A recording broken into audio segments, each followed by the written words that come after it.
টানা বৃষ্টিতে কক্সবাজারের ঈদগাঁও সড়কে দেখা দিয়েছে ভয়াবহ ভাঙন। সড়কের বিভিন্ন স্থানে সৃষ্টি হয়েছে খানাখন্দ, রাস্তা ধসে বিলীন হয়ে গেছে খালে।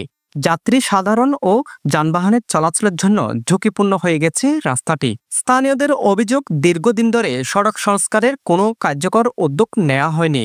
বর্ষা এলেই সড়কটি চলাচলের অযোগ্য হয়ে পড়ে। এবার তারা কয়েকদিন ভারী বর্ষণে বিভিন্ন অংশে সড়ক ধসে পড়েছে। ঈদগাঁও এবং ঈদগাঁও সড়কে যে ভাঙন সৃষ্টি হচ্ছে, এটা যথাযথভাবে কর্তৃপক্ষ কাজ না করার কারণে ভাঙনের সৃষ্টি হয়েছে।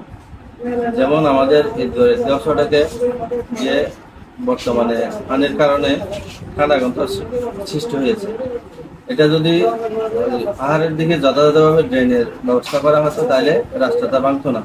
আমি একজন ব্যবসায়ী হিসেবে আমি চাচ্ছি ঈদগাঁও সড়কটি মানে স্থায়ীভাবে কাজ করা হয়।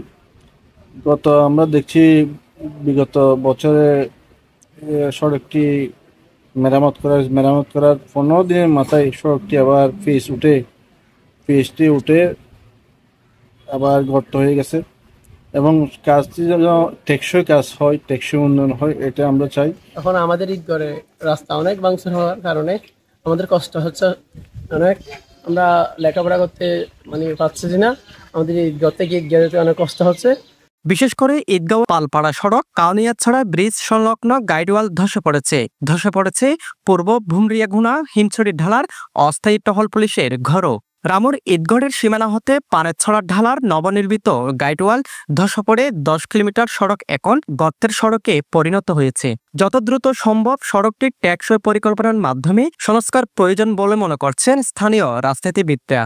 অপরিকল্পিত উন্নয়ন এবং টাকা নয়ছয় করার উন্নয়নের নামে টাকা নয়ছয় করার যে প্রকল্পগুলো দিচ্ছে, সবগুলো কাজ শেষ না হইতেই ভাঙন সবকিছু এলোমেলো হয়ে গেছে রোডগুলো।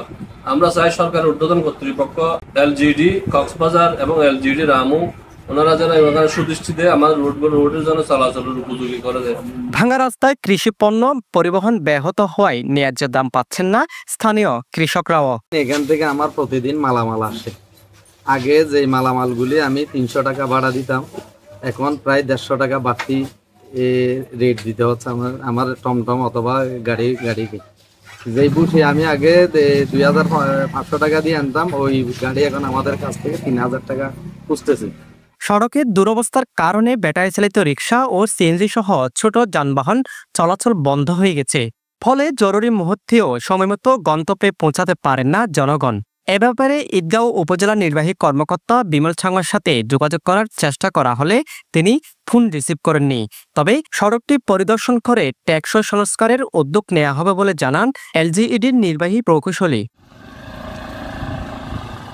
স্থানীয়দের একটাই দাবি, দ্রুত টেকসই সড়ক সংস্কার ও যথাযথ পানি নিষ্কাশনের ব্যবস্থা গ্রহণের মাধ্যমে স্থায়ী সমাধান। News desk, Penowa.